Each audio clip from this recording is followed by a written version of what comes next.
मंत्रिमंडळामध्ये फेरबदल होण्याची शक्यता, 8 वादग्रस्त आणि दिग्गज मंत्र्यांना नारळ मिळण्याची शक्यता, मुख्यमंत्री फडणवीस धक्का तंत्राच्या तयारीत, सूत्रांची माहिती।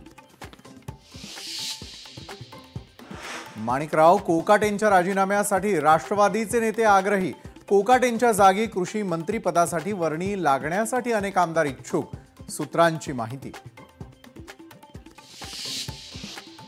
वकिलांनी चुकीच्या पद्धतीने कोर्टाकडे गोष्टी मांडल्याने धनंजय मुंडेंना हायकोर्टाकडून क्लीन चिट, अंजली दमानी यांचा आरोप, कोर्टाच्या निर्णयाला आव्हान देणार असल्याचा इशारा। बीडच्या परळी अंबाजोगाई महामार्गावरती भोपळा गावच्या ग्रामस्थांचा रास्ता रोको, ज्ञानेश्वरी मुंडेंसह मुलांचा सहभाग, महादेव मुंडे प्रकरणाचा तपास सीआयडीकडे देण्याची मागणी।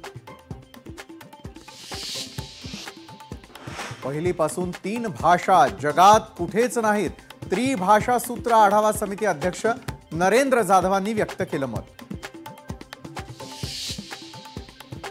अनिल अंबानी यांच्याशी निगडित कंपन्यांची ईडीकडून चौकशी सुरूच, 35हून अधिक ठिकाणं, 50 कंपन्या आणि 25हून अधिक व्यक्तींची ईडीकडून झाडाझडती।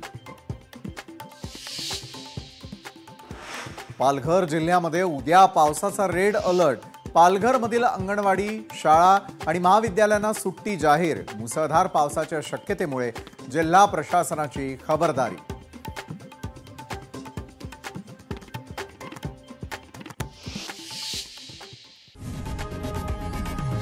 लोकशाही मराठी ऐका, पहा, जागरूक रहा।